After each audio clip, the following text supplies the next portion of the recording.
Ako ang inyong Lolo Pael at ito ang aking kwento. Nilooban ang abandonadong mansyon sa baryo. Danis na nagpalinga-linga sa paligid si Dexter. Pinapapak na siya ng lamok sa kinatatayuan. Isang oras na silang naghihintay ng kasamang si Ben pero hindi pa rin dumarating ang isang kasama nila. Walang niya naman oh. Gaan pa ba tayo katagal maghihintay? Anong oras na oh? Sinabihan mo ba talaga si Wafi na may lakad tayo ngayon? Oo, sinabi ko sa kanya. Ang masama lang kung nakalimutan niya o kaya nakatulog. Irritabling tumingin si Dexter sa wristwatch. Alauna na ng madaling araw. 12:00 ng hating gabi ang pinag-usapan nilang pagkikita. Subukan mo ang tawagan ng kumag. Agad namang sumunod si Ben, pero out of coverage ang sinasabi ng operator. Mas maganda kung simulan na natin ng operasyon. Hindi ko siya makontak eh. Ay nako, visit talaga siya oh. Kapag nakita ko siya, malalagot talaga siya sa akin. Ay sus, parang kaya mong gawin. Eh hanggang pagbabanta ka lang naman eh. Tara na, para matapos na tayo kagad. Maingat na sumampa si Ben sa mataas na bakod. Nang makakyat siya ay inalalayan at tinulungan niya si Dexter. Sabay silang tumalon sa madamo at maputik na lupa. Ang destinasyon ng dalawa ay pasukin ang isang malaking bahay. Halos 1 linggo rin silang nagmanman sa bahay na yon. Napag-alaman nilang madalas na walang tao roon dahil ang mag-asawang may-ari ay pumupunta sa ibang bansa para asikasuhin ang negosyo nila. Yun ang hinihintay nilang pagkakataon. Noong umaga ay nakita nilang umalis ang mag-asawa sa kayang magarang sasakyan. Nakita rin nila ang mga maleta na nasa likod nito kaya alam nila na matatagalan ang balik nila. Napagplanuhan nila na ngayong gabi mismo ay lolooban na nila ang bahay. Habang tumatakbo ang dalawa sa dilim ay panay ang linga nila sa paligid. Gamit ang master key ay walang kahirap-hirap na nabuksan nila ang pinto sa likod. Mabilis silang pumasok sa loob. Binuksan nila ang maliit na flashlight na dala para mailawan ang mga gamit. Ang gaganda ng mga gamit nila dito. Sa kwarto muna tayo unang pumunta. Baka may pera at mga alahas doon. Sana, meron ding vault. Pag-akyat ng dalawa sa 2nd palapag ng bahay ay una nilang binuksan ang kwartong nadaanan. Nang mabuksan nila ang pinto ay nagsimula na silang mangalkal sa mga cabinet at drawer. Wala silang nakita kundi mga damit at gamit. Sunod nilang binuksan ay ang pangalawang kwarto na nakita nila. Pagdating sa loob ay nahalungkat nila sa loob ng cabinet ang isang jewelry box. Maingat na binuksan yun ni Dexter. Napangisi siya nang tumambad sa kanya ang malalaki at makikinang na bato sa mga singsing. Kinuha niya ang isa at kinagat yun. Lalo siyang natuwa nang mapagtanto na tunay ang singsing at hindi peke. Mabilis niyang inilagay sa loob ng bag. Saka muli pang naghalungkat. Samantala, lahat ng pwedeng maibenta ay kinuha ni Ben kagaya ng laptop, charger, relo. May nakita rin siyang mga dollar na pera kaya kinuha niya na rin yun. Naisipan niyang lumabas at maghalughog pa sa ibang kwarto. Hawak ang maliit na flashlight ay inilawan ni Ben ang kabuuan ng silid. Walang masyadong gamit sa loob at tanging kama ang naroon. Naupo siya sa kama at ilang sandali pa ay naisipan niyang humiga. Parang hinihila siya ng malambot na kama na matulog doon. Papikit na si Ben na makarinig ng tunog ng sasakyan. Balikwas siya ng bangon saka nagmamadaling sumilip sa bintana ng kwarto. Nakita niyang dumating ang sasakyan ng mag-asawa. Mabilis siyang tumakbo para puntahan si Dexter sa katabing kwarto. Tara, dumating ang mag-asawa. Baka mahuli nila tayo. Wisit, sinusubukan ko pa naman buksan tong vault. Bitiwan mo na yan. Kailangan makalabas tayo dito bago pa sila makapasok. Ipinalik ni Dexter sa pwesto nito ang vault. Nagmamadali silang bumaba at tumakbo palabas sa likod ng bahay kung saan sila dumaan. Eksakto nang makalabas sila ay papasok naman ang mag-asawa sa main door. Nakahinga ng maluwag ang dalawa sa kapatakbong tumalon at sumampa sa bakod. Nang makababa sila ay sumakay sila sa motor na nakaparada sa madilim na lugar. Pinaharurot yun ni Dexter hanggang makarating sila sa bahay. Pagdating sa bahay ni Dexter ay tahimik silang pumasok sa loob. Inilapag nila ang lahat ng dala. Si Ben naman ay inilabas mula sa dalang bag ang mga nakuha niya. Mukhang tiba-tiba na naman tayo nito, boy. Sayang nga lang biglang dumating yung mag-asawa. Kung nabuksan ko yung vault, magkano kaya naman nun? Bakit nanghihinayang ka? Pwede naman natin balikan yun sa susunod na araw. Palipas muna tayo dahil tsak alam na nilang nanakawan sila. Mas marami sana tayong makukuha kung kasama si Wafi. Kahit kailan talaga, mas madalas pa siyang absent kaysa sumama sa atin Yan mo na yun. Alam mo naman na may ibang sideline na ginagawa yun Baka mas malaki siyang kumita doon kaysa sa ginagawa natin. Sa bagay, kaya naman nating dalawa kahit wala siya Tama nga. Kaya pagkatiyan na natin ang lahat ng nakuha natin. Etong laptop sa akin na to May bayad na ako dito Sige lang. Yung mga pera pala, ipapalit mo sa money changer sa bayan bukas Oo, ako nang bahala doon. Alam mo ba, naisip ko lang, parang gusto ko nang tumigil sa masamang ginagawa natin na to O tapos mas gusto mong maging kargador sa palengke o pier na barya lang ang kinikita pero pagod na pagod ka? Hindi ka ba nakakaramdam ng konsensya sa ginagawa natin? Kahit minsan ba naisip mo rin na magbago? Ngumisi si Dexter saka nagsindi ng sigarilyo. Naupo siya sa harap ni Ben. Ewan ka ba? Manhid na yata ako kaya hindi na ako nakakaramdam ng konsensya. Mas natatakot pa nga ako na magutom at mawala ng pera sa bulsa. Alam mo naman ang napagdaanan ko dati, di ba? Kahit ako naman takot magutom at mawala ng pera. Kaya ako lang naman ginagawa to dahil sa kapatid kong nasa probinsya na may malubhang sakit Kung pwede lang, ibigay ko pati ang buhay ko sa kanya para humaba pa buhay niya, gagawin ko Lahat naman tayo may dahilan kung bakit natin to ginagawa. Hindi to basta trip lang, no? Masama man sa mata ng iba, pero para sa atin ito lang ang paraan para makasurvive sa mahirap na buhay sa mundong ito. Kaya, tigilan mo na yung pagdadrama mo dyan. Sige, diyan ka na muna matulog at anong oras na rin, Paano? Mauna na ako sa kwarto ko, Ayusin at itago mo yung mga ninakaw natin, Pagpasok sa kwarto ay pabagsak na nahiga sa maliit na kama si Dexter. Habang humihitit buga ng usok mula sa hawak na sigarilyo, ay muling nanariwa sa kanya ang nakaraan. Kung bakit siya napunta sa masamang gawain. Mula siya sa isang bayan ng Mindanao na nangarap na makapunta sa syudad para makapagtrabaho at makaipon ng pera.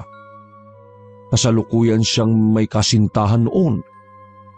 Nangako siya na kaya siya aalis para makaipon ng malaki at saka sila magsasama. Magpapakasal at bubuo ng pamilya na pareho nilang pinapangarap. Ngunit hindi lahat ng pangarap ay natutupad. Pagdating ni Dexter sa syudad ay doon niya naranasan na gutumin. Sobra ang pagod niya sa trabaho sa pagkoconstruction pero hindi sapat ang pagkain. Hindi rin sapat ang pahinga at perang pinapasahod sa kanila. naranasan pa niyang huwag pasahurin at dumating sa puntong pati ang budget para sa pagkain nila ay ibinubulsa pa ng foreman nila. Umalis siya sa trabaho na wala man lang piso sa bulsa niya. Bumagsak ang timbang niya noon at bumalik sa Mindanao. Pagdating sa bahay ay sobrang nag-alala ang magulang niya dahil sa nakitang itsura niya. Nang puntahan niya ang nobya para ibalita na nakabalik na siya, ay siya pala ang nagulat. Nabalitaan niyang ikinasal na sa ibang lalaki ang nobya niya. Ayon pa sa mga kapitbahay na nakausap niya, ay ipinagkasundo ng magulang ang babae sa may kayang pamilya. Labis na nasaktan si Dexter kaya naman para makalimot sa kamalasang nangyari sa buhay niya, ay umalis siya sa lugar nila at pumunta sa ibang bayan para magsimula ng panibagong buhay na nag-iisa. Pagdating sa bagong lugar na tinirhan, doon niya natutunan na magnakaw at manloob sa malalaking bahay. Nakilala niya naman si Ben dahil nakita niyang pinagtitripan ito ng mga lasing noon. Naabutan niyang binubugbog ang lalaki. Dahil payat ang pangangatawan nito, kaya wala itong laban sa mukhang mga goons na lalaki. Hindi niya naman inimpluwensyahan si Ben na sumama sa kanya. Inilihim nga niya ang masamang ginagawa pero hindi sinasadyang nakita siya nito. Simula noon ay nakiusap ang lalaki na kung pwede siyang isabit sa mga lakad niya. Tumanggi pa siya dati dahil ayaw niyang mang-inganyo pero sinabi nito na may malubhang sakit ang kapatid. Kaya kailangan niyang magpadala ng pera sa probinsya para may paggamot ito. Ang matigas na puso ni Dexter ay biglang lumambot. Kaya naman pumayag na rin siyang kalaunan. Si Wafi naman ay nakilala niya nang tulungan siya nito nang muntik na siyang mahuli ng para nang minsang manghablot siya ng bag ng isang matanda sa palengke. Napag-alaman niya na tambay din ito kaya tinuruan at isinama niya sa ginagawa nila ni Ben. Parang palitaw nga lang si Wafi. Lulubog, lilitaw ito palagi. Mas madalas na wala ito at hindi sumisipot kapag may lakad sila. Hindi niya alam kung ano ang sideline na ginagawa nito, pero hinahayaan na lang niya at hindi tinatanong ang lalaki.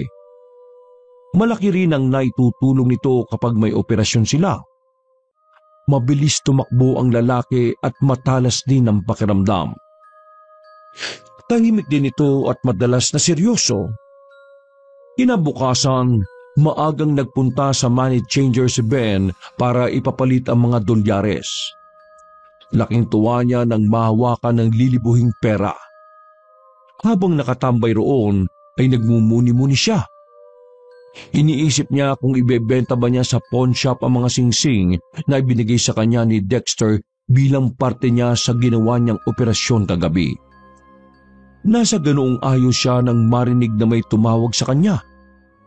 Bakit ba ang lalim yata ng iniisip mo? Kanina pa kita tinatawag eh. Uy! Sakit kaling! Bakit hindi ka sumipot kagabi, Wapi? Ang tagal namin naghintay sa'yo ni Dexter, ha? Naku, pasensya na. Bigla lang akong may inasikaso kagabi. Bakit? Nagalit ba si Dex? Hindi naman siguro. Sanay na yun sa'yo eh. Iniisip ko nga na baka nagsosolo ka na ng lakad eh. Uy, gago. Hindi ah. Mas maganda lang tong ginagawa kong sideline job ngayon. Nakokonsensya rin naman ako sa mga pagnanakaw na ginagawa nating tatlo eh. Sa bagay, yan nga rin ang nararamdaman ko ngayon eh. Sinabi ko na kay Dexter yan pero parang wala siyang balak tumigil eh. Huwag kayong tumigil hanggat hindi kayo nahuhuli. Nag-iingat ako kaya paano ako mahuhuli? Ay teka, pwede ko ba malaman kung ano yung sideline na ginagawa mo ngayon? Baka pwede mo ko ipasok dyan para hindi na rin ako sumasama kay Dexter. Ay nako, huwag na. At hindi ka pwede rito. Sus, ayaw mo lang sabihin kung ano eh. Huwag na matigas ang ulo mo. O sige, tara na. Kumain tayo. Kumita na naman kami kagabi. Sagot ko. Kung ako sa'yo, ipunin mo na lang yung pera na kinikita mo. Hindi naman kayo laging paldo eh. Minsan lang naman kita ililibre eh. Kung ayaw mo, diwag. Teka, saan ba tayo? Biglang natawa si Ben saka naunang naglakat. Tahimik namang sumunod si Wafi sa kanya. Habang kumakain ng dalawa, ay napansin nila ang isang may edad na lalaki na may hawak na makapal na papel. Sa itsura nito na mukhang kawawa, kaya napagkamalan ni Ben na isa itong pulubi. Naawa si Ben, kaya nang makalapit sa kanila ay inabutan niya ito ng 100. Napatingin naman ang may edad na lalaki sa perang iniabot sa kanya. Baka nagugutom ka, tay.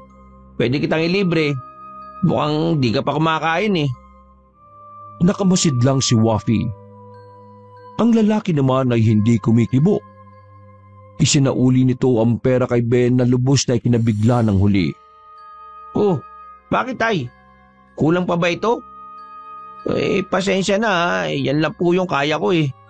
May sakit kasi rin yung kapatid ko sa probinsya. Kakapadala ko lang ng pera sa nanay ko eh. Walang salita ang lumabas sa bibig ng lalaki. Iniabot lang nito ang papel kay Ben saka mabilis lang tumalikod. Nagtataka naman si Ben sa kakaibang ikinikilos ng lalaki. Pakiramdam ko, pipi siya kaya hindi siya nagsasalita. Aba malay ko ba? Pero nakakaawa siya no? Bakit kaya ayaw niyang tanggapin yung pera? Kahit sana pambili niya ng tinapay o tubig man lang to. Para kasing isang uod na lang pipirma sa kanya eh. Baka may pinagdaraanan lang yung tao kaya ganun siya. Ikaw ba kapag may mabigat kang problema magagawa mo pa bang kumain? Paano mo naman nasabi na may problema siya? Kailan ka pa naging manghuhula? Ayan oh, basahin mo kasi yung hawak mo. Nagulat pa si Ben nang mabasa ang nasa hawak na papel. Nakasulat doon na ilang linggo nang nawawala ang anak nito. Nakalagay pa doon kung ano ang suot ng dalaga bago ito hindi na umuwi sa bahay ng magulang. 20 anyos ang dalaga at kasalukuyang nag-aaral ng kolehiyo. Wala rin makapagsabi kung nasaan ito. Kahit ang mga kaklase at guro ay hindi alam kung nasaan na ito ngayon. Kaya naman pala ganun ang itsura ni tatay eh. Kawawa naman siya. Alam mo bang hindi yan ang unang beses na may nawawala ng mga kadalagahan dito sa baryo? Talaga? Uso na ba yung kidnap or ransom ngayon? Yan ang tinitingnang anggulo ng mga pulis na dahilan, pero sabi ng mga kamag-anak ng mga nawawala, wala naman tumatawag sa kanila para manghingi ng ransom eh. Jesus, malamang sa malamang, nakipagtanan lang yung mga yan. Siyempre, may nagtanan ba na nagpaalam sa magulang o kamag-anak, di ba? Paano kung hindi yun ang tunay na nangyari sa kanila? Ano pa ba? Yun ang unang dahilan no, kung bakit hindi na umuwi ang mga kagaya niyan. Pangalawa na lang yung dahilan yung hindi kasundo yung magulang kaya lumayas. Basta, iba nararamdaman ko eh. Hindi ko nga lang alam kung paano ko gagawin Ang gagawin ng alin? Wala. Kumain na lang tayo siguro. Mamaya, uwi na rin ako dahil may aasikasuhin pa ako eh. Kumusta mo na lang ako kay Dexter ha? Sabihin mo na babawi ako sa ibang araw kapag hindi ako busy. Okay, sige. O kaya, tawagan mo man lang siya. Hinahanap ka kasi palagi nun eh. Maintindihan ka naman nun. Para namang hindi mo kilala yung taong yun. O sige, tatawagan ko siya. O kaya naman, minsan dadalawin ko siya sa bahay niya. Samantala, nagising sa mahimbing na pagkakatulog si Angel. Napanaginipan niya na kinidnap siya at dinala siya sa isang madilim na lugar.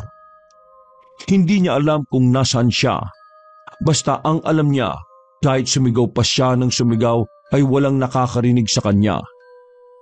Nang maalala na totoong nangyari ang panaginip ay hindi napigilang tumulo ang mga luha niya sa pisngi.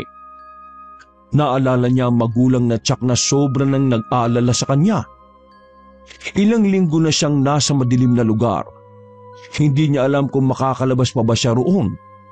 Kaya kahit anong gawin niyang pagsusumamo ay hindi siya pinakikinggan ng lalaking pumunta sa silid niya at nagbibigay ng pagkain sa kanya. Madalas dinadasal niya na sana ay matapos na ang paghihirap niya. Ginalaw-galaw ni Angel ang mga tali sa kamay. Mayroon ng mga sugat at namamaga na rin yun dahil sa higpit at tagal na pagkakatali. Naupo siya sa malalim na sahig at sinubukang kagatin ng tali pero kagaya ng dati ay sumakit at nangalay lang ang mga ngipin niya. Pero hindi niya nagawang pigtasin man lang yon. Sumigaw siya ng malakas hanggang mapaos ang boses niya. Maya-maya ay biglang bumukas ang pinto ng kwarto niya. Walang imik na pumasok ang malaking lalaki at inilapag malapit sa kanya ang isang tray ng pagkain na tubig. Tinitigan lamang yon ni Angel at nakaluhod na lumapit sa nakatayong lalaki. Umiiyak na nagmamakaawa siya. Nakikiusap na pakawalan siya pero walang emosyon ng lalaki na lumabas na ng kwarto. Nag-umigting na naman ang galit sa dibdib ni Angel. Gusto sana niyang sipain o ibato ang tray ng pagkain pero naisip niya na gutom at uhaw na rin siya. Wala siyang nagawa kundi maglupasay sa sahig at umiyak ng umiyak. Nang gabing yun ay magkasama na naman sina Ben at Dexter.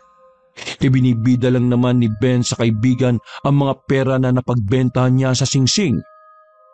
Hindi ka ba naiinggit sa akin, boy? Ang dami kong kwarta, oh. Wala ka bang balak ibenta yung mga singsing mo? Hindi naman ako kagaya mo na atat lagi sa pera eh. Isinama ko yun sa mga collection ko. Collection pang nalalaman. Kanino mo naman balak ibigay yan? Sa mapapangasawa mo? Umigil ka nga. Wala pa sa isip ko yan sa ngayon, no? Paano kung bumalik yung dating girlfriend mo? Sigurado naman di na babalik yun.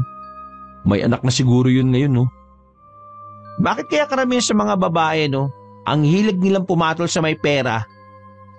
Hindi ko alam ang sagot dyan. Hindi naman ako babae. Ay, siya nga pala. Magkasama kami ni Wafi kanina. Hindi sinasadya na nagkita kami, ha? Mukhang hindi na nga siya madalas makakasama sa mga lakad natin, eh. May sideline na ginagawa, eh. Yan na natin. Baka mas malaki yung kita niya doon. Ewan ko lang, ha? Pakiramdam ko, illegal din yung ginagawa niya, eh. Paano mo naman nasabi? Sabi mo nga dati, di ba? Wala namang kumikita ng malaki kapag nagtrabaho ka ng legal. Sabi niya, mas malaki raw yung kinikita niya sa sideline niya. Tinanong mo ba siya kung ano yung ginagawa niyang sideline? Baka naman nagbebenta na yun ng droga, ha? Tinanong ko, pero hindi naman niya sinagot. Huwag naman sana siyang umabot sa ganun, no? Madaling kumita ng malaki sa pagbebenta ng drugs, eh. Buti mo sinubukan yun, no? Hindi. Walang piyansa yung sa kulungan kapag nahuli ka. Siya nga pala. Sa isang gabi may lakad tayo, ha? Ipinaliwanag ni Dexter kay Ben ang plano para sa susunod nilang operasyon. Isang malaking 3 bahay na palapag ang naislooban at punteryahin ni Dexter. Nakursunadahan niya yon dahil 3 lang daw ang nakatira sa bahay na yon. Tingin niya ay madali nilang mapapasok yon ng walang kahirap-hirap.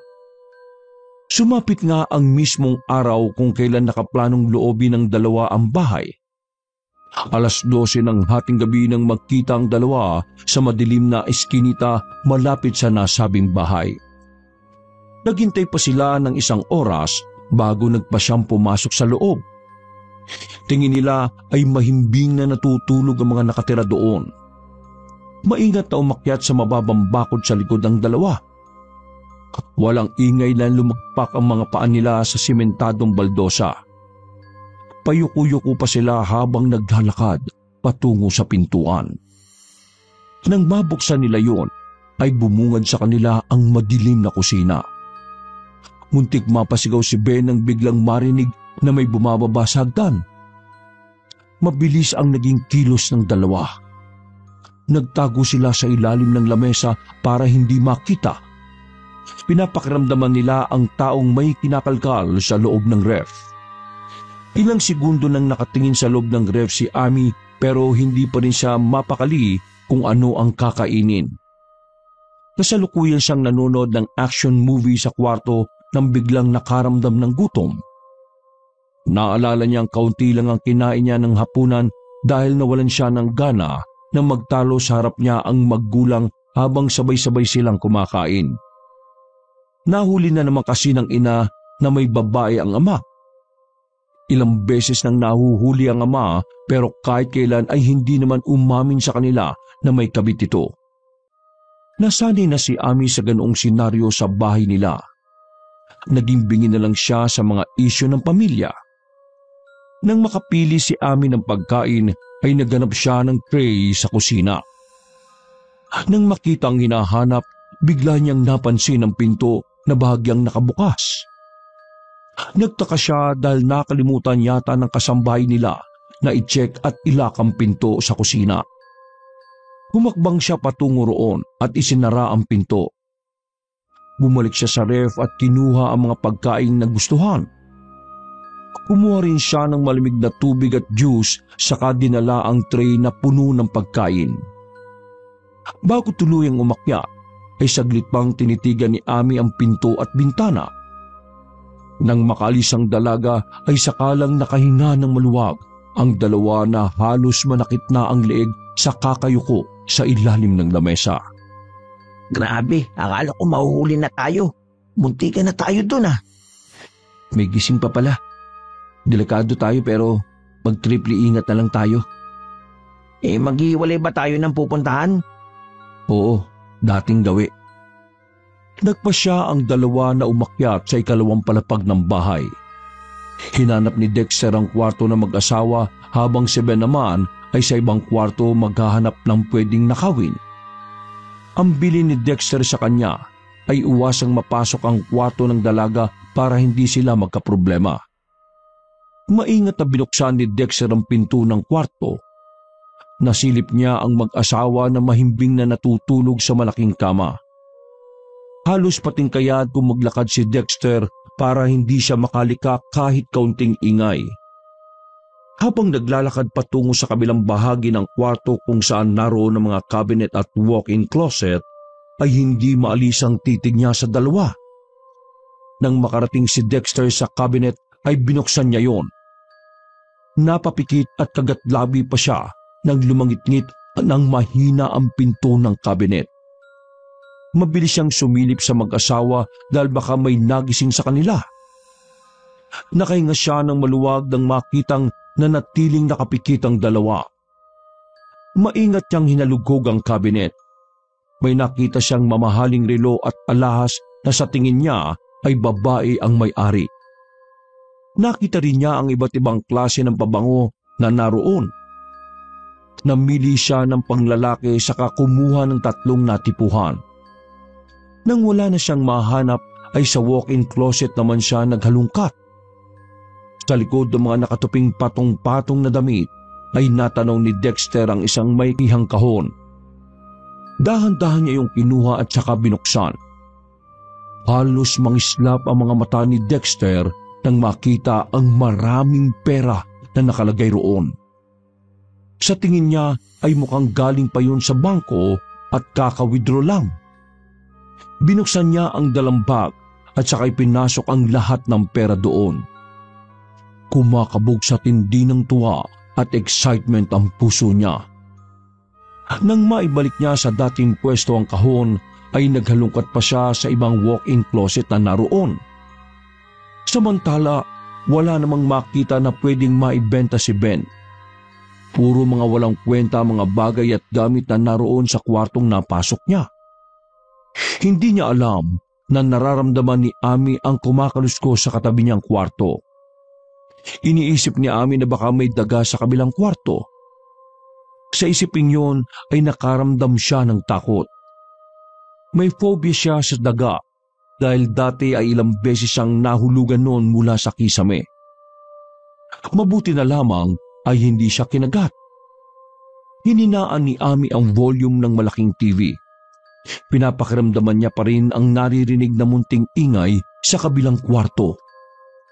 Ang alam niya ay nalinis na ang katabing kwarto kaya wala nang daga na naninirahan doon. Pero ano yung naririnig niyang kumakaluskos sa kabila? Hindi siya nakatiis kaya tumayo siya at balak silipin ang katabing kwarto. Bago lumabas ng sariling silid ay nagdala siya ng walis tambo para kung sakaling may daga ay may pamalo siya rito. Dahan-dahan siyang naglakad papunta sa kabilang kwarto. Bumilang pa siya ng 10 bago naglakas ng loob na buksan ang pinto, ngunit ganun na lang ang gulat niya nang makita ang isang nakatalikod na lalaki na naghahalungkat sa mga drawer ng cabinet. Hindi niya napigilan ang sarili at napasigaw ng ubod lakas. Bigla namang napalingon si Ben sa dalagang sumisigaw. Mabilis na isinara ni Ami ang pinto at tumakbo pabalik sa kwarto niya. Pagkalak ng pinto ay naupo siya sa kama. Pinatay niya ang TV at hinanap ang cellphone para tawagan ang ina. Kailangan malaman ito na may nakapasok sa bahay nila. Isa pang iniisip niya ay kung may kasama ba ang magnanakaw. Habang tinatawagan ng ina ay napansin ni Ami na gumagalaw ang seladura ng pinto na parang may nagbubukas noon. Nahintakutan siya kaya mabilis siyang nagtago sa ilalim ng kama. Matagumpay na nakapasok si Ben sa kwarto ng dalaga. Napangisi siya at nagsalita. Alam ko nandito ka, miss. Nakita kitang tumakbo kanina papunta rito. Mula sa ilalim ng kama ay nakikita ni Ami ang paa ng magnanakaw na naglalakad. Tinakpan niya ang bibig para hindi makagawa ng ingay. Ang cellphone ay itinago niya sa bulsa ng pajama. Gusto mo bang maglaro tayo ng tagu-taguan? Kapag nahuli kita, patay ka. Humalakhak ng mahina si Ben pagkasabi. Binuksan niya ang malaking cabinet sa pag-aakalang naroon nagtatago ang dalaga. Boo! Ay, wala ka pala dito ah. Nasaan kaya siya? Sumunod sa pinuntahan ni Ben ay ang banyo pero wala rin doon ang dalaga. Isa na lang ang naiisip niya kung nasaan ito. Sumampa siya sa kama at biglang sumilip sa ilalim habang nanlalaki ang mga mata. Sa gulat ni Ami ay muli siyang sumigaw ng malakas. Mabilis siyang lumabas mula sa pinagtataguan pero hindi pa man siya nakakalayo ay nahawakan na siya ni Ben. Tinutukan siya nito ng matulis na kutsilyo na nagpatigil sa kanya sa pagsigaw. Isang sigaw mo pa. Babaon sa tagliran mo to, miss. Alam mo, hindi naman ako masamang tao eh. Nagkataon lang na nangangailangan kami kaya dito kami napunta. Madali naman kong kausap eh. Kapag hindi ka nag-ingay at nagsumbong, hahaba pa buhay mo. Nangatog si Ami habang nakatayo. Hindi niya napigilang tumulo ang mga luha. Hindi man lang alam ng magulang na nasa delikadong sitwasyon na siya. Itinaas niya ang 2 kamay at kahit pautal-utal ay sinubukan niya magmakaawa. Wala akong balak saktan ka, miss. Basta patakasin mo lang kami ng kasama ko. Dito ka lang at huwag kang gagawa ng anumang ingay ha.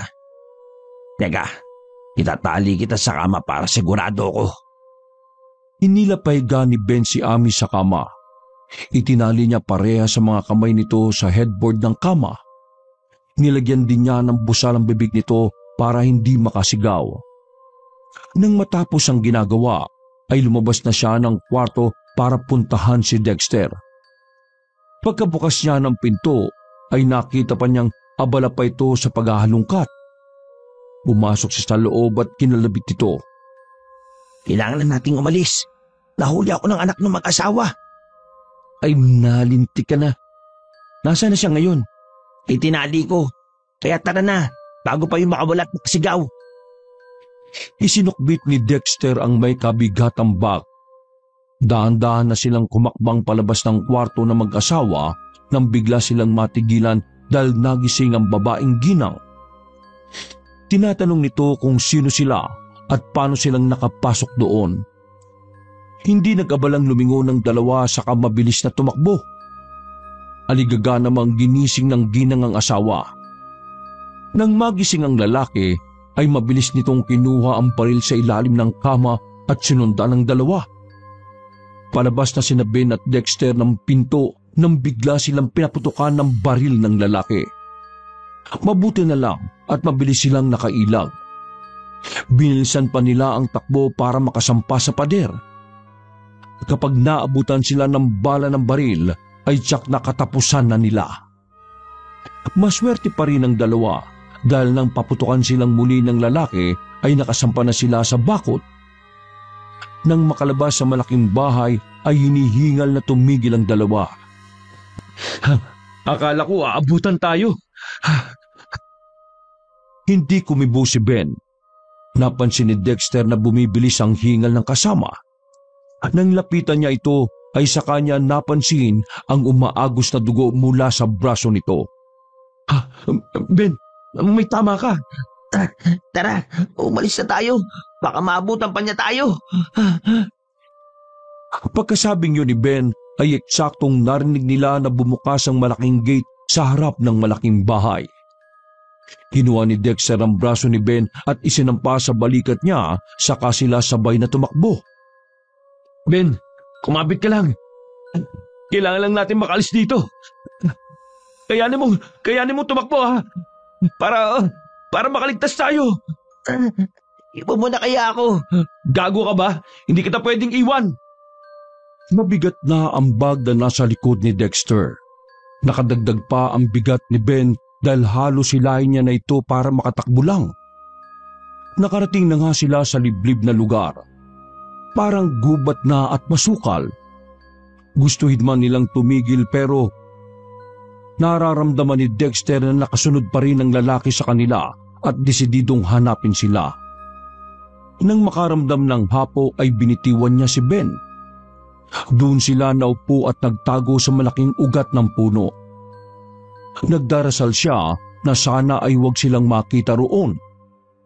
Habang nagpapahinga at nakikiramdam sa paligid, ay natanong ni Ben ng malaking mansyon sa gitna ng gubat na yon. Naitanong niya sa sarili kung may nakatira ba roon dahil madilim at wala man lang ilaw. Naisip din niya, sino naman ang magtatayo ng ganoon kalaking bahay sa gitna ng gubat? Nakaramdam ng ginhawa si Dexter nang hindi na niya naramdaman ang presensya ng humahabol sa kanila. Nakahinga siya ng maluwag sa katinapik ang pisngi ni Ben. Uy Ben, ayos ka lang ba? Uwi na tayo. Tatawagan ko si Wafi para may gumamot sa sugat mo. Sige lang, kaya ko pa naman. Mag-uumaga na nang makarating ang dalawa sa bahay ni Dexter. Agad tinawagan ni Dexter si Wafi para sabihin na kailangan niya ng tulong nito. Agad namang dumating si Wafi. May mga dala itong gamit na binili galing drugstore. Ano ba nangyari? Natamaan siya ng bala ng baril eh. Hindi kasi nag-iingat eh. Hindi naman maiwasan na mangyari ang ganito. Sinimulan ng gamutin ni Wafi ang pagdurugo sa braso ni Ben. Mabuti na lamang ay daplis lang ang natamo nito. Hindi naman natagalan si Wafi sa ginagawa. Kailangan niyang makainom ng gamot na antibiotic para hindi ma-infection ng braso niya. Sinuwerte pa rin siya dahil hindi grabe yung naging tama niya. Okay lang ba siya? Oo, okay lang siya. Kailangan lang niyang magpahinga para makabawi ng lakas. O sige, maraming salamat ha. Sa mga ganitong pagkakataon talaga maaasahan ka. Magpahinga na muna kayo. Kailangan niya magpagaling ng gusto. Wafi, may tanong lang ako. Gusto ko sana sagutin mo ng totoo ha. Sige, ano ba yun? Wala ka ba mabalak sumama sa mga lakad namin? Sa ngayon baka hindi muna. May naasikaso lang din kasi ako Kasi, kung ayaw mo nang sumama, hindi naman kita pipilitin pa.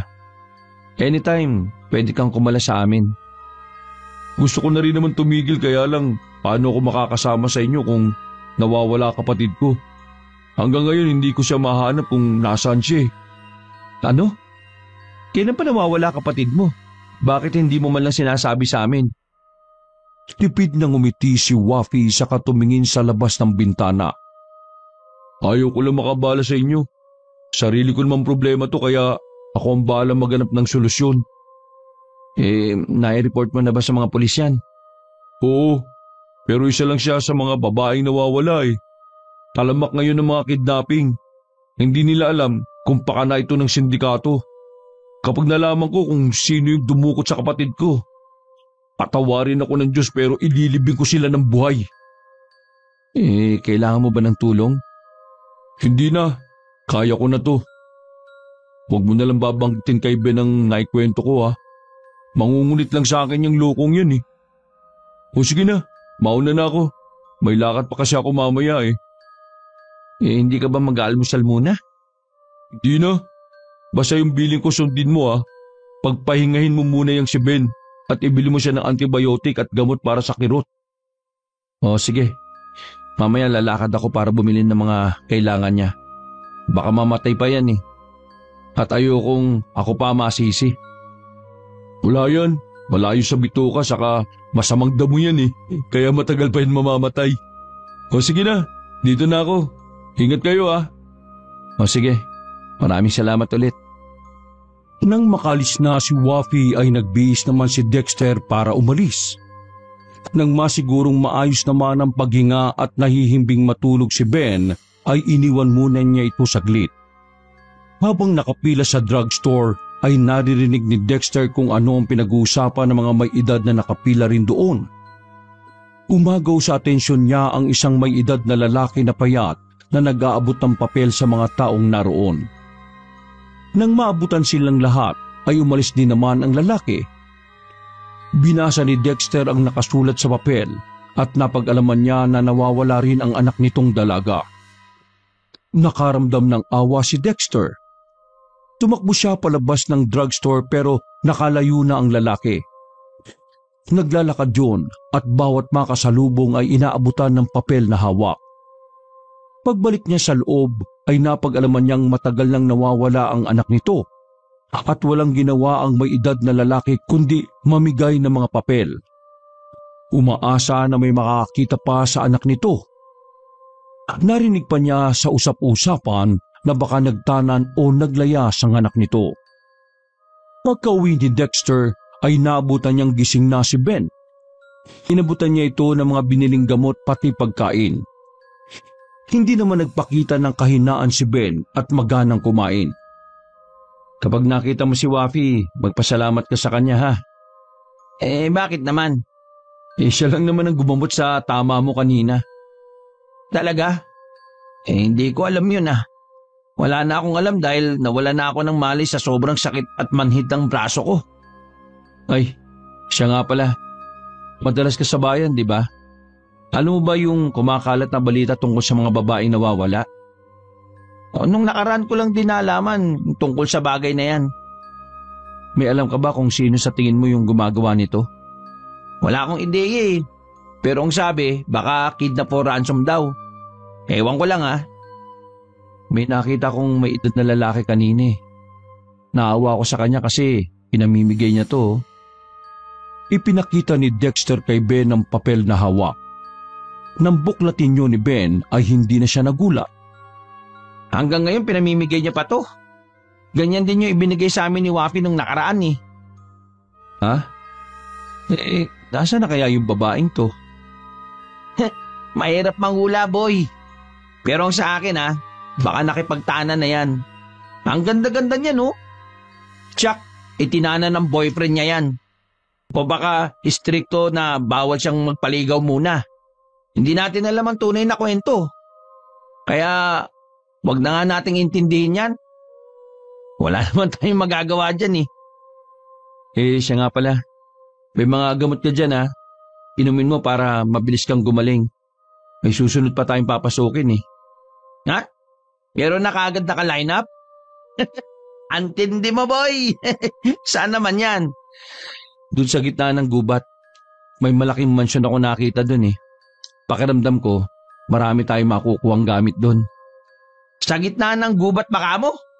Baka naman namamalik mata ka lang sa nakita mo. Gago. Totoo yung nakita ko. Napakalaki nun. Iniisip ko nga kung may nakatira ba dun eh. Baka naman haunted house na yan ha. Hindi naman siguro. Malalaman naman natin kapag pinuntahan natin eh. Saka na muna natin pagplanuhan yan. Ilabas mo muna yung mga nakulimbat mo kagabi para mapaghatian na. Walang niya ka. Tapusin mo muna yung pagkain mo bago yung partiyan. Basta talaga pera, napakabilis mo. Yan lang ang kailangan ko para mabilis akong gumaling. Pagkalipas ng 2 linggo, ay magaling na ng tuluyan si Ben.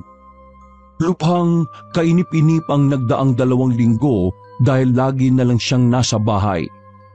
Naubos na rin ang budget na pera ni Dexter kaya kailangan na nilang manloob ulit sa malaking bahay. Habang nag-iisip si Dexter ay parang may bumubulong sa kanya na ang sunod na pasukin ay ang malaking mansyon sa gitna ng gubat. Hindi siya nakatiis at sinabi ang plano kay Ben. Hindi ba muna natin pag-aaralan ng mansyon na yan bago pasukin? Paano kung may mga asong malalaki pala dun? Mabilis ka naman tumakbo, di ba? Kaya tumakbo na lang tayo kung sakaling meron. Mabilis tumakbo. Kapag tayo nalapa, paano na? Bakit ba puro nega yung iniisip mo? Alam mo, tingin ko sa bahay na yon abandonado na. Titingnan lang naman natin kung may mga naiwang gamit pa doon. Kapag wala, edi sisibat na tayo. Okay, ikaw ang bahala. Bakit kaya hindi natin isama si Wafi?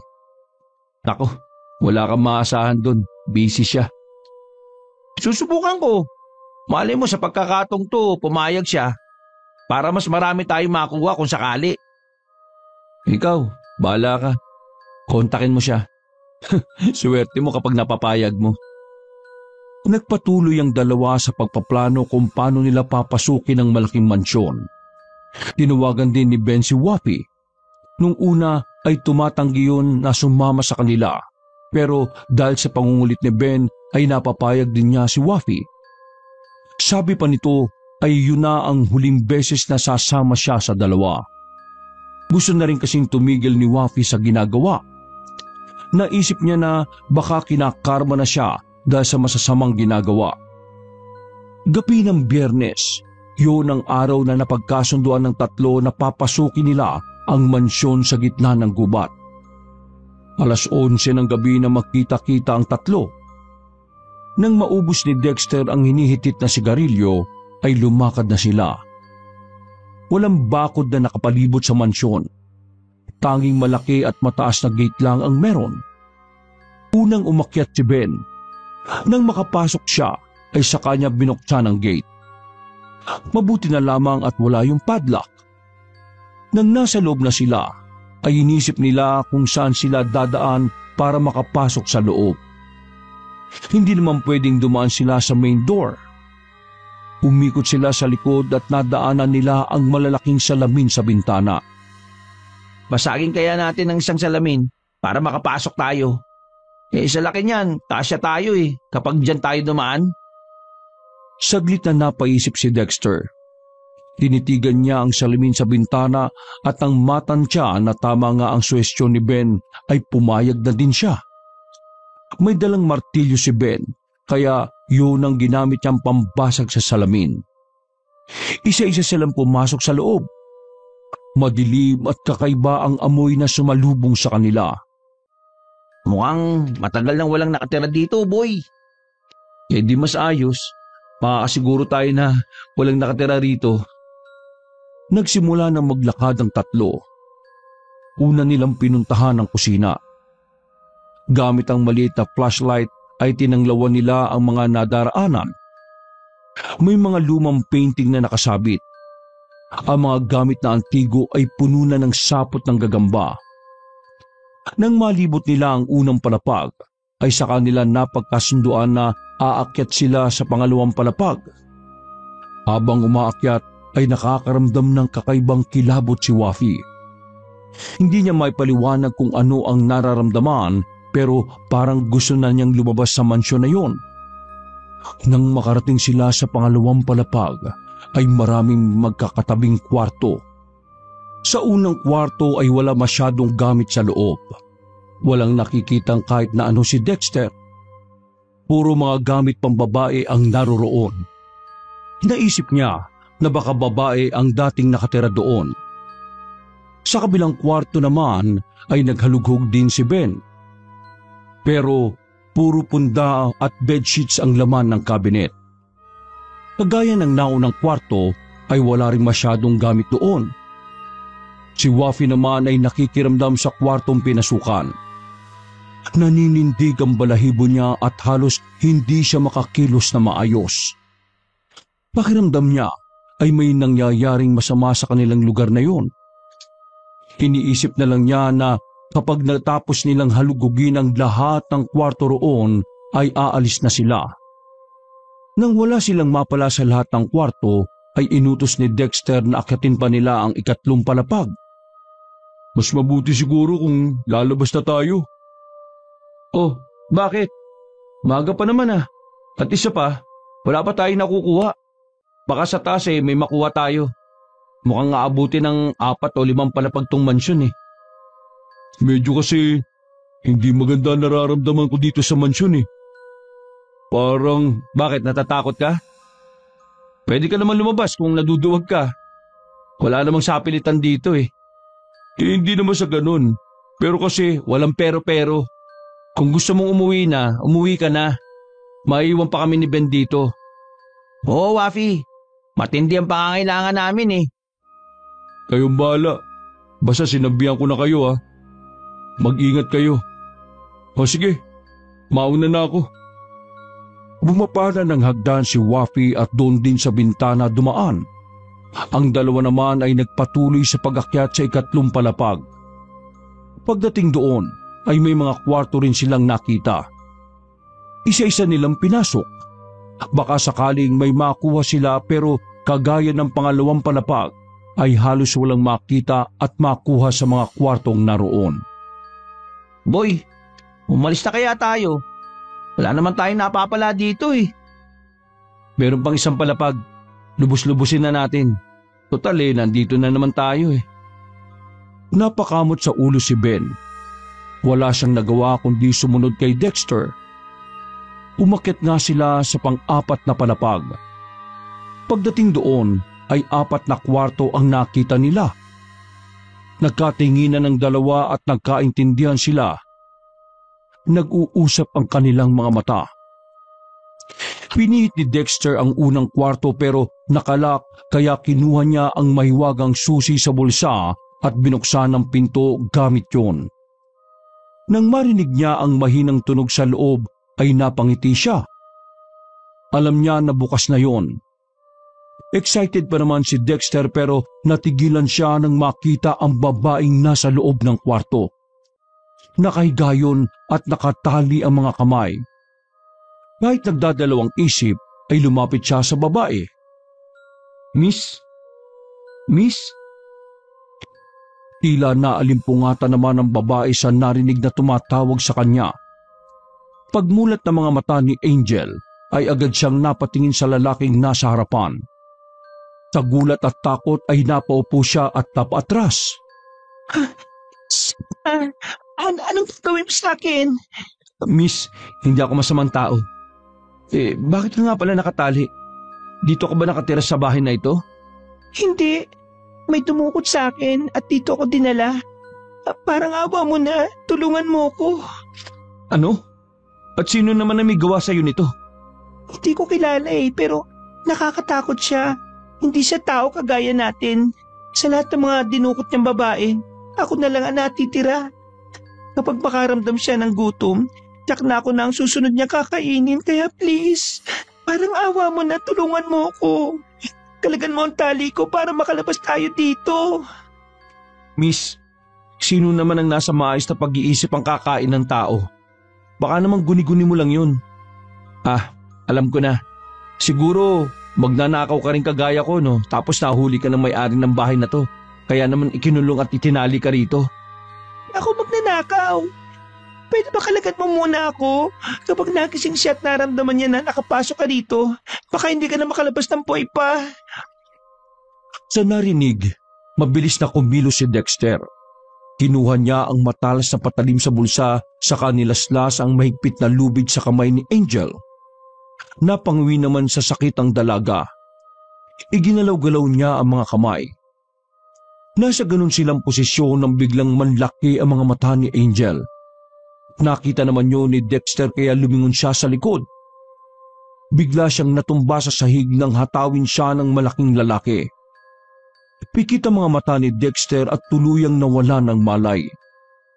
Panay naman ang sigaw ni Angel. Tatakbo sana siya palabas ng pinto pero nahawakan agad ni Arnold ang mahaba niyang buhok. Sa kabilang kwarto naman ay naroon si Ben. Narinig niya ang malakas na sigaw ng babae kaya naman nagmamadali siyang lumabas para tingnan kung saan yun nagmumula. Pagdating niya sa nakabukas na pinto ng kwarto ay nasilip niya ang nakahandusay na walang malay na si Dexter. Hinihila yun ng malaking lalaki at saka itinali ang dalawang kamay. Sa tabi nito ay ang babae na nakatali rin ng mga kamay at may busal sa bibig. Rumagasa ang takot sa dibdib ni Ben. Naramdaman yata ng lalaki na may ibang tao. Pagtingin niya sa pinto ay nagsalubong ang titig nila Ben. Nanlaki mga mata ni Ben at kumaripas ng takbo pababa ng hagdanan. Halos gumulong siya pababa pero wala siyang pakialam. Ang importante ay makalabas siya sa lugar na yon. Paglingon ni Ben sa likod ay nakita niyang hinahabol siya ng malaking lalaki. Kahit nanginginig ang mga tuhod ay pinilit niyang tumakbo ng mabilis sa abot ng kanyang makakaya. Nakita niya ang nakabukas na bintana. Pikit matang tumalon siya roon para makalabas.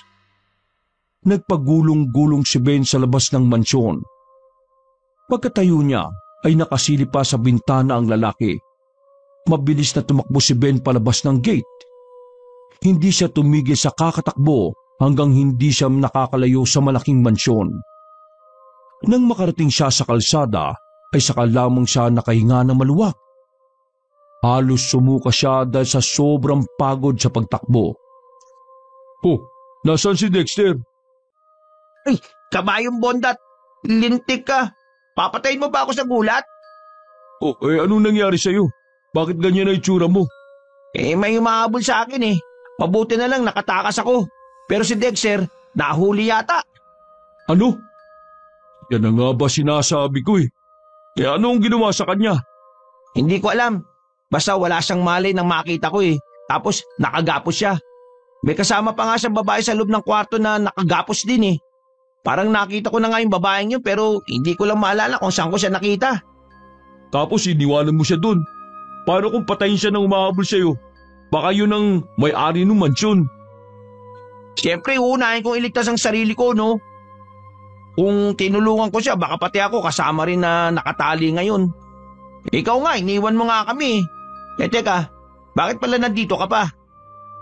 Nag-aalala ako kaya hinintay ko na lang kayo rito. Pasensya na Ben kung umalis ako. Baka siya ang pakiramdam ko sa mansyon na yun eh. Ngayon, totoo nga ay binubulong ng instinct ko kanina. Hoy tara na, umalis na tayo dito. Baka mamaya makasunod pa yun sa akin. Anong tara na? Hindi ba natin babalikan si Dexter? Hahayaan lang ba natin siya mapahamak? Kung gusto mo, ikaw ang mag-isang bumalik doon. Hindi ako sasama sa'yo. Nakalabas na nga ako eh. Babalik pa ako. No way! Mahal ko pa buhay ko, no? Grabe, anong klaseng kaibigan ka kung hahayaan mo lang siya dun? Sa ayaw at sa gusto mo, babalikan natin siya. Wapi naman. Ako na nga nagsasabi sa'yo na hindi ligtas bumalik dun eh. Makakaya naman siguro ni Dexter na makatakas. Hindi na nagsalita pa si Wafi. Hinawakan niya sa kamay si Ben at hinila pabalik sa mansyon.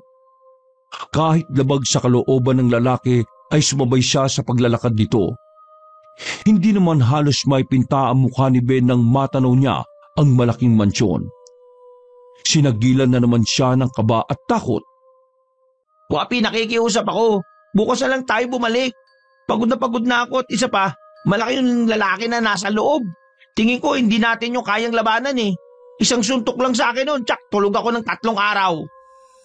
Uy, mukhang makulit dyan. Tsak na inaasahan ni Dexter na babalikan mo siya, no? Pasalamat ka nga at sasamahan pa kita eh. Hoy, hindi ko sinabi na samahan mo ako, no? Ikaw itong mapilit na i-rescue siya eh. Teka, tatawagan ko muna yung kapatid ko at nanay ko para magpaalam sa kanila. Mamaya baka huling gabi ko na to eh. At hindi na ako sikatan ng araw. Bakit ka ba kasi nag-iisip ng nega? Magdasal na tayo na maging ligtas para mailigtas din natin si Dexter pati yung babae. Ang usapan kanina si Dexter lang ang ililigtas. Bakit pati yung babae sasama mo pa? Sabi mo nakagapos din, di ba? Di malamang, biktima lang din yung babae at kinulong doon. Nako, ewan ko sa'yo. Kamaya na tayo pumasok. Pakiramdaman muna natin yung paligid. Isang oras ang lumipas, nag-aya na si Wafi na pumasok na sila sa loob ng malaking mansyon. Kung saan sila dumaan kanina ay doon pa rin sila dumaan. Panay ang linga nila na makapasok sa loob. Hindi na nila ginamit ang flashlight, pero may hawak silang armas. Martilyo ang hawak ni Ben habang si Wafi naman ay may dalang baril. Tinanong siya ni Ben kung bakit siya may baril pero hindi yun sinagot ni Wafi. Dahan-dahan silang umakyat sa hagdan habang panay pa rin ang linga sa paligid. Halos parang papel sa gaan ang pag-apak nila sa hagdan para hindi makalika ng ingay. Pagdating sa ikalawang palapag, ay nagtago muna sila sa pader. Pinapakiramdaman nila kung may tao roon. Nang walang maramdamang presensya, ay nagpatuloy sila sa ikatlong palapag. Hindi maitago ni Ben ng kabang nararamdaman. Tumutulo na ang pawis niya at parang aatakihin siya sa puso. Wafi, dito muna tayo. Baka biglang bumulaga sa atin yung lalaki. Dalawa tayo. Kapag sinugod ang isa sa atin, kailangan lumaban ang isa. Huwag mo lang akong iiwan kagaya ng ginawa mo kay Dexter ha. Kapag namatay ako sa lugar na to, hindi kita mapapatawad, mumultuin talaga kita. Lintik naman to oh. Tigilan mo na nga yung kakakonsensya mo sa akin. O na, di na kita iiwan kahit anong mangyari. Pangako ka ha. Ayaw ko ng puro sat-sat. Patapos kitang gamutin nung nakaraan, tapos ako yung nasa bingit na kamatayan, iiwan mo ko. Seryoso ko ha. Hindi talaga kita patataymikin. Baka isama pa kita sa kabilang buhay. Tumigil ka na nga. Lalo akong kinikilabutan sa mga sinasabi mo eh. Nandito tayo para iligtas si Dexter kaya umayos ka na. Tumawa ng mahina si Wafi. Pigil na pigil siyang humalakhak ng mga sandaling yon. Niloloko lang naman niya si Ben. Kilala niya kasing madali itong maniwala sa mga sinasabi niya. Madalas kasi siyang seryoso kaya alam nito na hindi siya nagbibiro. Natigil sa pagtawa si Wafi nang makarinig siya ng mahinang kaluskos sa itaas. Kasalukuyan silang nasa ikatlong palapag. Sinenyasan niya si Ben na kailangan na nilang umakyat sa pang-apat na palapag. At tubiliman pero ayaw namang maiwan ni Ben doon. Pakiramdam niya ay mas delikado ang buhay niya kapag nagpaiwan siya. Dahan-dahan silang humakbang paakyat. Pagdating sa ika-apat na palapag, ay pinakiramdaman nila ang paligid. Nang may marinig na naglalakad, ay nagmamadaling nagtago ang dalawa. Sa isang kwarto napunta si Ben at sa katapat na kwarto naman pumasok si Wafi. Susunod pa sana si Ben sa kwartong pinasukan ni Wafi pero biglang bumagsak ang pinto sa unang kwarto kaya nagmamadaling isinara ni Ben ang pinto. Inilibot ni Wafi ang paningin sa kwartong napasukan. May isang malaking kama sa loob. May lamesa, lampshade at swivel chair. Meron ding mga cabinet na lagayan ng mga papeles at folder. Tingin niya ay parang mini office ang nasabing kwarto. Napatakip sa ilong si Wafi nang makaamoy ng masangsang at parang nabubulok na hayop. Nang maramdaman niya na may parang paparating, nagmamadali siyang nagtago sa ilalim ng lamesa. Yun ang naisip niya dahil maliit lang ang siwang sa ilalim. Kaya hindi siya makikita kung sakali. Nang bumukas ang pinto ay pumasok si Arnold. Nanlilisik ang mga mata nito na pabalagbag na naupo sa swivel chair. Napasok na ang mansyon ko. Kailangan na sigurong umalis ako rito. Tahimik naman na nakikinig si Wafi.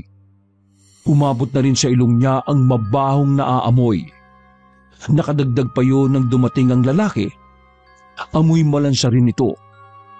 Muntik nang masok si Wafi pero pinigilan niya ang sarili at muli niyang nilunok ang laway na muntik ng isuka. Lumahimik sa buong kwarto kaya napilitang silipin ni Wafi kung ano ang ginagawa ng lalaki. Nakita niyang nakaupo pa rin yun at nakapikit ang mga mata. Tingin niya ay mahimbing nang natutulog ang lalaki. Malaya niyang natitigan ang buong itsura nito. Makapal ang balbas at bigote. Makapal ang kilay at labi. Kayumanggi ang balat. Malaki ang katawan na parang dating madalas magpunta sa gym. Kung mulat ang mga mata nito, natitiyak siya na nakakatakot ang mukha nito. Sinamantala niya ang mahimbing na tulog ng lalaki. Dahan-dahan gumapang si Wafi. Kailangan niyang makalabas sa kwartong yon. Pagkakataon na niya para iligtas si Dexter. Bago tuluyang lumabas, ay lumingon pa si Wafi sa lalaki pero nagulat siya nang hindi na yon makita sa upuan. Iginala niya ang paningin sa paligid para hanapin ang lalaki. Paglingon niya sa kanan ay sinuntok siya nito ng malakas. Nahilo si Wafi at nasubsob sa sahig. Muli siyang sinugod ni Arnold at binigyan pa ng malakas na suntok.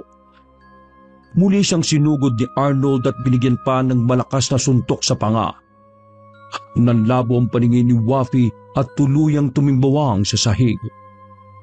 Hinawakan ni Arnold ang isang paa niya at hinila siya palabas ng kwarto. Dinala siya nito sa unang kwarto kung saan naroon sila Angel at Dexter.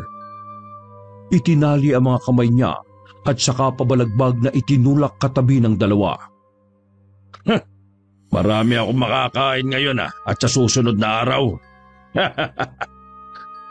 Balisa naman si Ben habang nasa katapat ng unang kwarto. Eksakto pagsilip niya ay nakita niyang hinihila ng lalaki si Wafi. Lalo siyang nakaramdam ng takot sa nasaksihan. Ano na ang gagawin niya para mailigtas sa mga kaibigan? Nag-antanda siya at nagdasal ng taimtim. Ang unang naisip niya ay tumakas na at iwan ng dalawa. Pero pinabagabag siya ng konsensya. Nangako siya kay Wafi na kahit anong mangyari ay hindi niya ito iiwanan. Bahala na kung mamatay siya sa lugar na yon, ang mahalaga ay sinubukan niyang iligtas sa mga kasama. Hindi alam ni Ben kung ilang beses na siyang sumubok na pumasok sa tapat na kwarto. Nag-aalangan siya sa gagawin at natatakot na baka mahuli rin siya at magaya sa mga kasama. Biglang pumasok sa utak niya ang kapatid at nanay niya. Paano na lang sila kung mawawala siya? Kaya bumuo ng desisyon si Ben. Maya-maya ay pinihit niya ang siradura ng pinto. Balak niyang tumakas pero pagbukas niya ng pinto ay sumalubong sa kanya ang isang malaking asong itim. Muntik nang napasigaw si Ben nang bigla siyang dambahin ng aso. Nasa ibabaw ng katawan niya ang aso. Pinikilan naman ni Ben ang leeg at panga nito. Kitang-kita niya ang matutulis na pangil ng aso. Kapag nakagat siya noon, ay katapusan na niya. Sumigaw siya ng malakas at nanlaban. Malakas ang aso at pinipilit na sakmalin siya. Natanaw niya sa bandang ulunan ang martilyo na hawak na nabitiwan kanina. Pinilit niyang abutin yon. Nang mahawakan ay malakas niya itong ipinukpok sa noo ng aso. Binitiwan siya ng aso at parang nakaramdam ng hilo. Hinihingal na tumayo si Ben at muli pang pinalo sa ulo ang aso. Natumba yun sa sahig at bagyang nangingisay ang mga paa. Nagmamadaling tumakbo si Ben papunta sa katapat na kwarto. Nakita niyang wala pa ring malay ang tatlo.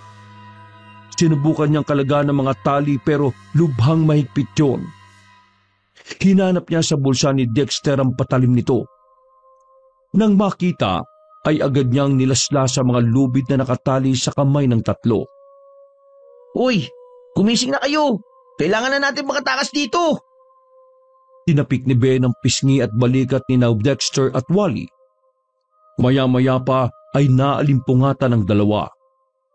Nakakaramdam pa ng hilo si Wafi. Mabuti naman at binalikan mo kami, boy. Nangako ko kay Wafi na ililigtas ko kayo kahit na ano ang mangyari. Kaya tara na at baka dumating yung lalaking may-ari nitong bahay. Nilingon ni Dexter ang katabing babae. Tinapik niya ito ng marahan para magising. Ilang sandali pa ay dumilat na si Angel. Agad na nilaslas ni Ben ang tali sa kamay nito. Maraming salamat sa pagligtas mo sa akin. Kailangan na nating umalis dito. Baka dumating si Arnold. Mas hindi nyo kakayanin kapag nagbagong anyo siya. Nagbagong anyo? Oo. Tingin ko isa siyang uri ng aswang Nakita ko na naging pusa at asong itim siya. Nakita ko din kung paano niya kinain yung isang babae na dinukot niya. Lahat sila, wala na. At ako na lang ang natitira. Malaking asong itim? Huwag mong sabihin na siya yung muntik ng sumakbal sa akin kanina. Malamang siya nga yun. Wala namang ibang nakatira dito kundi siya. Wala rin siyang alagang hayop. Lintik. Kailangan na natin makalabas dito. Kapag nagising yun, tsak nakakainin niya tayong lahat. Parang hindi pa naman ganun kalakas yung pagkakapukpok ko ng martilyo sa ulo niya. Lagot ka, Ben. Kapag nagising siya, ikaw ang aabulin nun kasi pinukpok mo pala ng martilyo sa ulo Uy, nananakot ka pa. Buti nga, niligtas ko kayo Kung hindi ko ginawa yun, baka luray-luray na kayo ngayon. Kaya tara na, tumayo na kayo dyan at lumabas na tayo sa impyernong lugar na ito. Nagpatiuna nang lumabas si Ben. Inalalayan naman ni Dexter si Wafi dahil medyo nahihilo pa ang lalaki. Sumunod naman si Angel habang palingon-lingon sa paligid. Natatakot siya na baka biglang bumulaga sa kanila si Arnold. Sa wakas ay bumaba na sila ng hagdan. Nasa ikalawang palapag na sila nang biglang may tumalon mula sa itaas. Humarang sa kanila ang malaking itim na aso. Nangalit ang mga pangil noon at nanlilisik ang mga matang nakatingin sa kanila. Hoy, aso na aswang!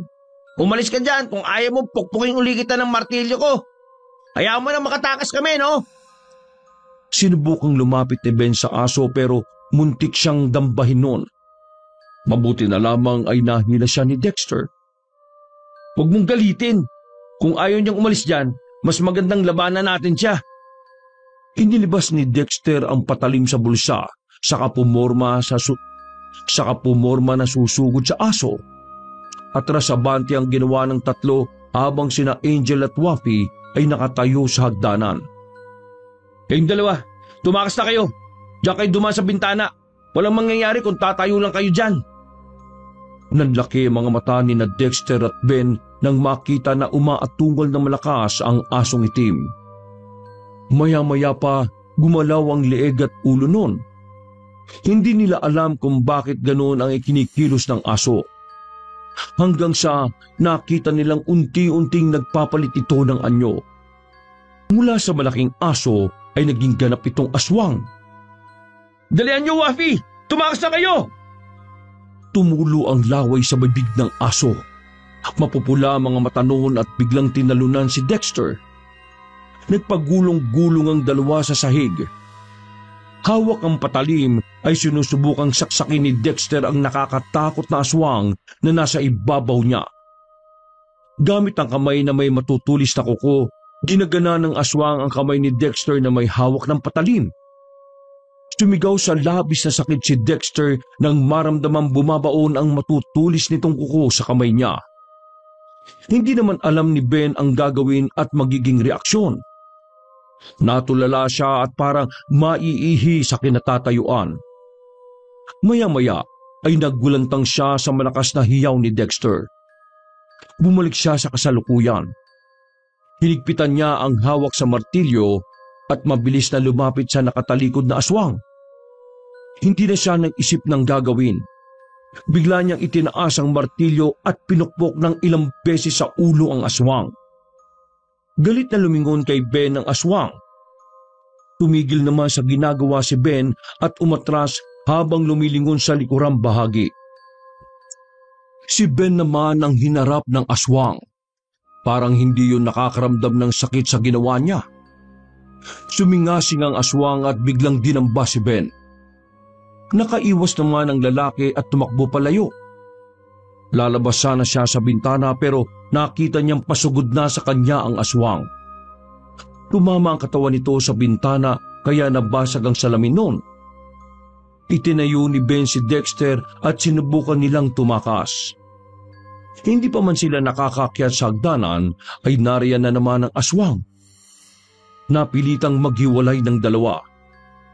Hawak ni Ben ang martilyo at si Dexter naman ay mahigpit ang pagkakahawak sa patalim. Nang sumugod ang aswang kay Ben ay sinalubong niya ito ng hataw ng martilyo. Tinamaan ito sa dibdib. Sumunod naman na sinugod ng aswang ay si Dexter. Sa pagkakataong yun ay handa na ang lalaki. Malakas siyang itinarak ang patalim sa dibdib nito pababa sa tiyan. Umatungal ang aswang sa sakit na naramdaman. Bumagsak yun sa sahig at nangisay. Hinihingal na nagkatinginan ng dalawa. Hinihintay nila kung babangon pa ang aswang. Ilang sandali pa ay nagpalit yun ng anyo.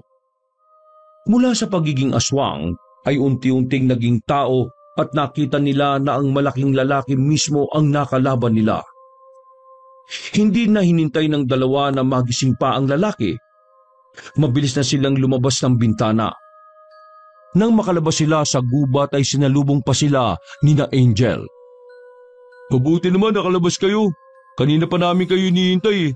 Muntikan na namin kayong balikan. Hindi ka maniniwala, boy. Nakipaglaban kami sa aswang. Napatay niyo ba siya? Tingin naman namin napatay namin siya. Naging tao na siya bago pa man kami umalis eh. Salamat sa Diyos. Wala na siyang mabibiktima ng mga babaeng kagaya ko. Kung ganon, siya ba yung nandudukot ng mga babaeng nawawala rito? Oo, ginagawa niyang pagkain. Kung hindi niyo nga lang ako nailigtas, tsak na magagaya din ako sa mga nauna. Ang totoo niyan, masasamang tao kami. Mga magnanakaw. Nilooban namin ang mansyon na yon sa pag-aakalang abandonado na. Yung pala may nakatira pa. Isang aswang na nagtatago sa mansyon sa gitna ng gubat. May nagawa rin naman kayong mabuti. Huwag kayong mag-alala dahil hindi ko naman kayo isusumbong. Mabuti pa, umuwi na tayo. Baka magising pa yun at puntaan pa tayo rito. Tsaka, dali natin si Wafi sa ospital Baka malala ang tama niya sa muka. Hindi, ayos lang ako. Hindi ka ayos. Sa ayaw at sa gusto mo, kailangan ka namin dalhin sa ospital para ma-check kung talagang ayos ka lang. Sa bahay ni Dexter, doon muna niya pinatulog at pinagpahinga ang dalawang kaibigan pati si Angel. Pakiramdam nila ay kakaibang adventure ang nangyari sa loob ng mga bahay. Natuwa naman si Wafi dahil sa wakas ay magbabagong buhay na rin ang dalawa. Inabukasan ay hinatid ni Dexter si Angel kung saan ito nakatira. Nang mapagbuksan sila ng pinto ng tatay ni Angel ay natulala ito. Hindi makapaniwalang nasa harapan ng anak na buhay at ligtas. Nagtubig ang mga mata ng tatay ni Angel sa kamahigpit na niyakap ang anak. Naluha rin si Angel at gumanti ng yakap sa ama. Nandito na po ako, Tay. Sorry po kung ang tagal ko nawala. Alam kong nag-aalala kayo ng sobra sa akin. Salamat na lang po talaga sa mga taong nagligtas sa akin. Hindi sumagot ang ama at tinitigan ng anak. Nakatingin naman sa nakakaluhang eksena si Dexter at bigla niyang naalala at namiss ang magulang. Pasensya na, nakalimutan kong sabihin na pipi pala ang tatay ko. Pero kahit hindi siya nagsasalita, pinapaabot niya na sobra siyang nagpapasalamat sa iyo, pati na sa mga kaibigan mo. Naku, walang anuman. Masaya ako na nakatulong ako sa iba. At sa dami ng mga ginawa ko masama may nagawa rin pala akong mabuti. Sige na, magpahinga ka muna. Mauna na ako dahil dadaling ko pa sa ospital ang isang kaibigan ko. Kasalukuyang nasa ospital ang tatlo. Habang hinihintay ng tatlo ang resulta ng x-ray ni Wafi, ay napansin nila ang dalawang nurse na nag-uusap. Nagpalitan ng tingin ng tatlo nang marinig kung ano ang pinag-uusapan ng nurse. Napag-alaman nila na may lalaking sinugod sa ospital na yon. Ang nasabing lalaki ay may saksak sa katawan at may mga galos din. Nang tinanong ng nurse kung napaano ang lalaki, ang sagot nito ay pinasok ang bahay niya sa gitna ng gubat at nilooban siya. Tila iisa ang nasa isip ng tatlo na buhay pa ang lalaking nakasagupan nila. Nakaramdam sila ng kaba at kilabot sa isiping buhay pa pala ang aswang na nakatira sa malaking mansyon. Tinanong ni Dexter kung nai-report na ba sa pulis ang tungkol sa pangloloob. Sumagot ang nurse na wala raw balak magsumbong ang lalaki dahil wala naman daw nawala sa mga gamit niya sa bahay. Nakahinga ng maluwag ang tatlo pero hindi pa rin sila mapakali dahil baka balikan sila ng lalaki. Maya-maya ay lumabas na ang resulta ng x-ray ni Wafi. Maayos naman ang resulta kaya nagmamadaling nagpaalam ang tatlo para umalis na. Baka makita pa sila ng lalaki kung sakali. Pagdating sa bahay ni Dexter ay nagsimula siyang mag-impake at mag-ayos ng gamit. Oh, anong ginagawa mo dyan, boy? Uuwi na muna ako sa amin. Kailangan magpalamig o baka doon na talaga ako tumira. Matagal na rin naman na hindi ako nakakauwi sa amin eh. Eh kung ganun, uwi na rin muna ako sa amin. Bigla ko rin na-miss ang kapatid at nanay ko eh. O paano? Maiiwan na pala ako rito. Magpapakatino kayo at baka doon naman kayo maghasik ng lagim. Pagkatapos ng nangyari, Ayaw ko naman loob ng mga bahay, no? sa ngayon, sinwerte ako makaligtas. Baka mamaya sa susunod hindi na. Ako din, muntik na ako mamatay eh. Kaya kailangan na rin magbagong buhay. Kailangan pa palang malagay sa panganib ang buhay niyo bago kayo magbago, ha? Eh ikaw, anong balak mo? Ganun pa rin. Hindi ako titigil hanggat hindi ko nahahanap ang kapatid ko. Maasa akong buhay pa siya eh. O sige, good luck sa paghahanap mo. Sana matagpuan mo siya para makasama kayo ulit. Lingid sa kaalaman ni Wafi ay hindi na niya mahahanap at makakasama ang kapatid niya kahit kailan. Dahil isa rin ang kapatid niya sa dinukot at ginawang hapunan ni Arnold. Ilang buwan na ang nakalilipas. Wakas!